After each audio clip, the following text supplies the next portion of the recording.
Welcome to Fostering Solutions, a podcast that uplifts people and enterprises making positive impact in communities around the world.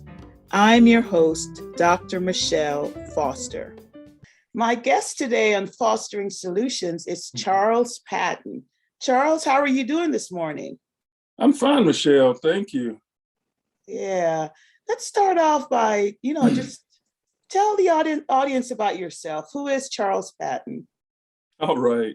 Well, Charles Patton is from Nashville, Tennessee. He was born and raised in Nashville, Tennessee, and is married and has two adult children. The adult kids are grown and gone, as we like to say. And we live currently, my wife, Deborah, and I live in Columbus, Ohio. And we've been married for 36 years. And so just enjoying life and enjoying my work and family and just everything about life. Wonderful, wonderful. And we met when you were in Charleston. So you went from Charleston, West Virginia to Columbus, Ohio.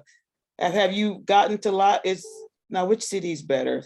Is it Charleston or is it? Oh, I don't want to. Well, I'll tell you this: they're very different. Okay. And for us, we have always been kind of urbanites and really like the allure of the things that a little bit larger city than Charleston could offer. So it's great being here with a huge university and everything that it brings with the arts. And just a lot going on. And Columbus is one of the fastest growing cities in the country. So there appears to always be something going on, but there's also a lot of opportunity. It's a very diverse city. It has its challenges, but it's also interesting to get involved in some of those challenges. Right. Helping to work on solutions. Yeah. Absolutely. So you are the Executive Vice President for External Affairs for AEP, our power company, American Electric Power. And it's an old company. It's been around a while, since 1906. Give the audience a feel for AEP's current footprint. Okay, so happy to. Yeah, and that's always important because people always think of AEP as their electric company, and they think about it in the geography that they live. But actually, AEP as an energy company is in 36 states. Wow. In addition to the 11 states we're in as a utility, a regulated utility, where we serve individual residences and individual businesses. That's in 11 states. But in about 26, 27, because some of them are duplicative, other states, we provide just broad energy services. So, for example, about 5 years ago, we purchased the entire renewable portfolio of Southern California Edison. So with that, we purchased all the wind farms, all the solar, all the storage, and we've expanded on that portfolio. So we have a fairly large footprint also in renewable energy throughout the country. Okay, yeah. So you've been with AEP now how long? I've been with AEP now with an asterisk for 27 years this year. And the asterisk is because in 2000, AEP merged with a company called Central and Southwest, which was headquartered in Dallas, Texas. And that company and AEP merged. And the Central and Southwest, when you look at an AEP map, the Texas, Oklahoma, Louisiana, and Arkansas regions are ones that were originally Central and Southwest. So, so you become an AEP employee, of course, for that duration. So 27 years this year. Okay.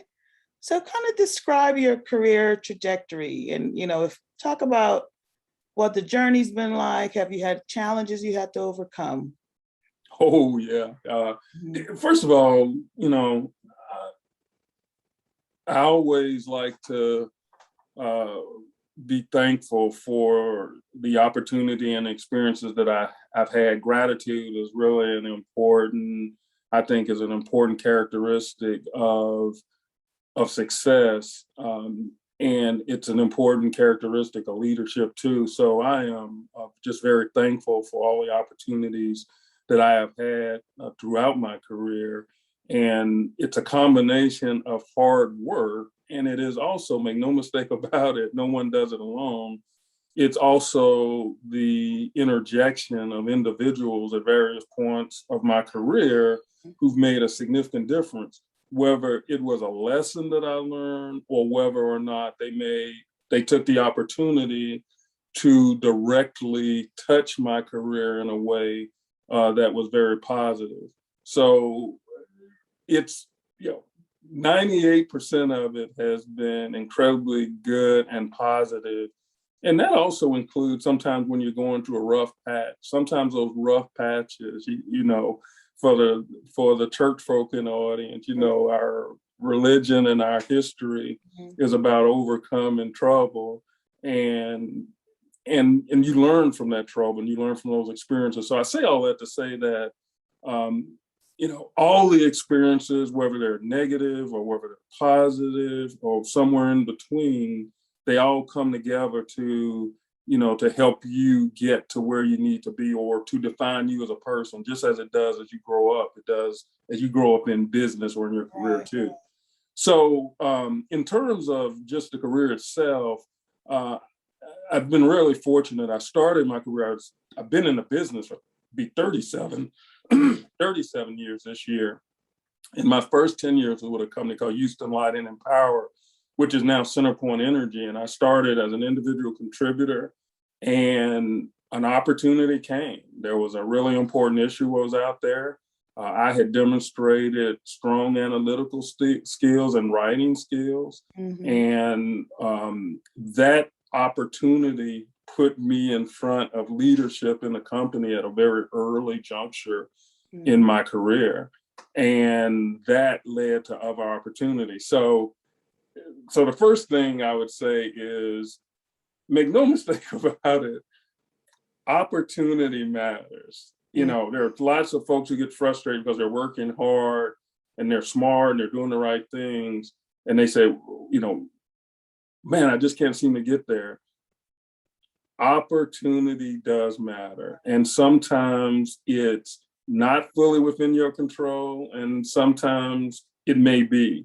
So I always encourage people to try to, leverage and see where they can create opportunity. In mine, I just kind of stepped into it, and it gave me a level of visibility, which gave me an opportunity to start doing different things, to start doing things more visible.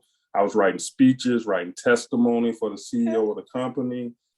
I migrated from being a regulatory specialist, kind of working on rate cases, to being a bigger policy person, which led me to go into government affairs, which led me to DC, which led me to be hired away by Central and Southwest for another opportunity.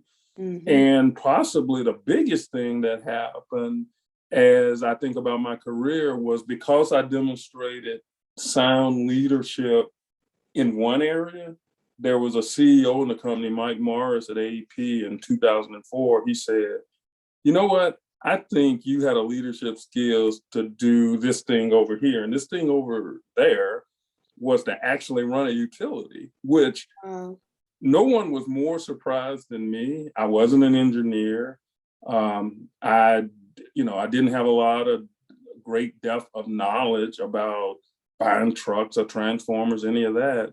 But he took a chance, and the experience was not only positive for me, but I think it was positive for the organization. We completely turned a troubled organization around, one that wasn't financially sound. It was financially sound by the time I left, one that had a poor culture, which had the highest culture scores in the system by the time I left. And that's not a tribute to Charles Patton. What that is a tribute to working together with people to bring together a vision and then to execute on that vision. In fact, I would argue the fact that I didn't know that much made me more dependent on the team and made me even more collaborative Right. which, led to our success. And from there, I came to Columbus, was promoted to an executive vice president over the Western Utilities, and was sent to APCO in Charleston again because there was kind of an underperforming utility. And so the guy who's not an engineer, who doesn't have, a great depth of knowledge or didn't have in that space, became the person who was the fixer where, utilities, where some of our companies may have been struggling. And again, that's not about Charles Patton. What that's about is having making sure you have fundamental skills, making sure you utilize the team, and making sure that you engage all the employees in the success and all the team members in the success of the organization. So that's kind of a quick Awesome. run. Yeah. And I It's guess almost like along the way, people have seen skills and certain attributes in you that you didn't even realize, and then they gave you opportunity to really shine. That's what it's sounding like. Yeah, absolutely. That's exactly what happened. And that's why I say those opportunities, you can't take them for granted. And, when people say, I get the saying, I pull myself up by my bootstraps. I get that. But the reality is, when you really take time to reflect, it's never simply that way. And it goes back to whether it's your mama, your grandmama, your aunt, your uncle. Mm-hmm. It just really not that way when you think about it. Absolutely. And it's about opportunity and being prepared for the opportunity. Mm-hmm, mm-hmm. So when you think about the skills and attitudes and behaviors that you have learned along the way or adopted along the way, what do you think those are? And as you have evolved into leadership, what are some of those skills, attitudes, and behaviors that you have learned or adopted in order to achieve the success that you have so far? Well, the first thing and the most important one is human capital is the most important thing, meaning, and that's just, a business way of saying people. It's all about people.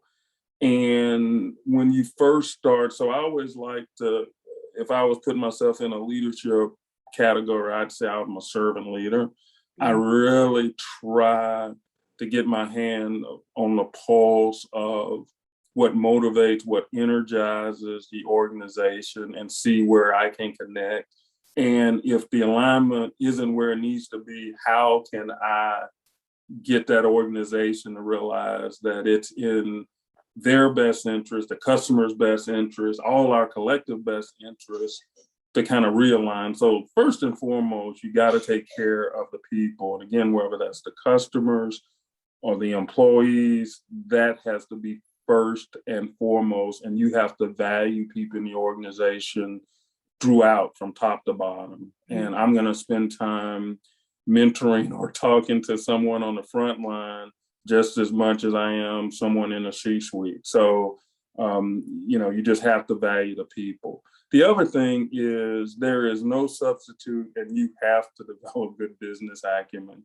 You got to understand the business. You got to do what it takes to understand how things work, how you make money, how do you, if it's a profit-making business, if it's a nonprofit, you got to understand how you define success and what does success really look like. You have to understand what your objectives are and ultimately what are the characteristics of a successful organization or effort there.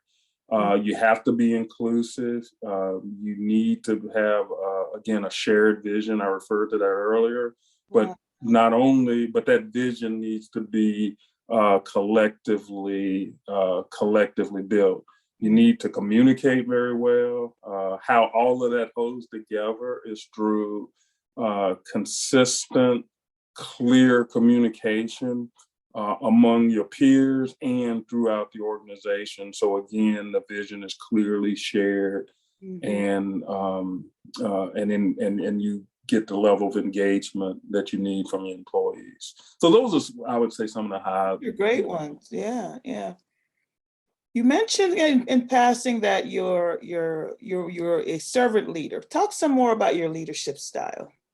Okay, so how I would classify that, and there's a great book. It's called A Servant Leader. The author, his last name is Hunter, and it doesn't read like a leadership book, and that's probably one of the reasons I like it. It's a story of a guy who is trying to kind of find the meaning of life, and kind of goes to kind of a self-help camp for a period of time, and the book is about his revelations as he goes through that experience. And the bottom line is how that manifests itself for me is the first thing that I want to do when I come into a new situation is make sure that I understand the needs of the team. And just understanding, do they feel supported? Do they understand what do they see the mission as being? Do they feel like they have the resources to do it? I want to get to know them on a personal level as people, and not so much just as coworkers and employees. And that's kind of the first step. And then you begin to dig into the business of, okay, where are we? How are we achieving our objectives? Are we hitting the mark? Are we not hitting the mark? Why do we, and try to collectively build a case of what do we think the reasons for the gaps are, and then try to develop a strategy of execution around improving those gaps where we need to. And then you have to simplify. So for example, a great example, when I was in Texas, and I told you we had a financial challenge and we had a cultural challenge. So I said, I simplified our message down to two things. I said, for AEP Texas, our plan is the Texas two-step. We're going to get our finances right, and that's going to be through, we will have a rate case in the next 8 months. We will right our ship financially through managing our own costs and through going to the state and making a case for us charging the appropriate price for the service that we have. And then we're going to get employees engaged, and we're going to get to a shared vision. And the financial part of it was managing the O&M and executing a successful rate case. The culture part of it was executing the very first culture survey in AEP's history and figuring out what was at the core of the disconnection of the employees, and then putting in place a plan to address it. And that was a Texas two-step. And we went from an underperforming company to one of the best performing companies, if not the best performing company at the time in AEP Texas. So it was people and profits, not just focusing on. Absolutely. I like when you say that. I like that even better. Yeah, people and profits. That's right. Yeah. So you kind of alluded to this, the coaching that you've received along the way. Describe what that has meant for you. Oh, it's meant a great deal. Some of it has been, boy, this is great, and this is what I want to emulate. And some of it was, God, I hope I'm never like that. You also saw what you didn't want to, What I didn't want to be too. Yeah. And most of what I have experienced, and I started at CSW because I thought CSW, when I moved from Houston Light and Power, which is now CenterPoint Energy, and nothing against them, but the leadership of Central and Southwest was just inspiring leadership. I joined that company in 1995. And my first day on the job just happened to be their leadership conference. And there was a gentleman there. I want to say his name was Roosevelt Franklin, but he was a Morehouse. He's deceased now, but he was a leader in diversity and inclusion, and he was from Morehouse. And so I come to this company, a utility now, and utilities are not known for being bastions of forward thinking. Yeah. And I go here, and the very first leadership meeting, this guy's speaking, and the CEO, who's this guy from rural West Texas, just a great guy, and which also helps you move beyond labels. Conservative guy, West Texas, wife a teacher, had a great influence on him, really believed in, and he was a devout Christian, really believed in fairness and equity and all of those things. And he made a decision that company was going to be better as it related to diversity. And so that was how many years ago? 95. Look at that. Wow. 95. Wow. And so that just embodied something. And he made sure it cascaded down throughout the organization. Now I'm going to tell you, it wasn't embraced broadly like it is today, but it was a start, and he set a tone and a tempo, and I had a lot of direct interaction with him. And then the gentleman who hired me into the company, he was just an excellent communicator, excellent writer. He was a former Marine, very matter of fact. And I still use examples of lessons that he taught me about. And one of the most important ones is everyone is replaceable. So, so the reality is that no matter how far you climb up that ladder, no matter how much success you have, somebody else can do that job. And the other thing that I always learned, Michelle, is that it probably helped me with the gratitude piece of it, is that I work for someone. AEP, it's my company in that I care what happens to it, and I'm vested in its success. But I exist at the whim of the people who own AEP. I don't own it. So you have to always keep that in your mind as you go about your work. And it always keeps you kind of tethered to reality and not get this, as we like to say, the big head about your success. Because, they can decide at any given time that we want to go a different direction. That's right. I think that also should inspire you to, when you need to take time off, and get balance in your life, to do that as well. Absolutely. Absolutely. Work yourself to death. You're replaceable. Yeah, that is so true. That is true. And I heard somebody this morning, I was listening to the news coming back from working out, and they were talking about work-life balance and how at the end of the day, oftentimes when you're there in the toughest part of your life, it's not necessarily the people that you worked with all those years who are going to be there to really hold your hand and to get you through it. It's going to be family and the people that you've really invested a lot of time and energy in. So you just got to keep that balance. Absolutely. So based on your experience, what are some keys to, if you want to share some keys to effective leadership, what would those be? First and foremost is you got to listen. You got to be a good listener. And one of the challenges always of leadership is leadership becomes a stamp of approval of your abilities. It is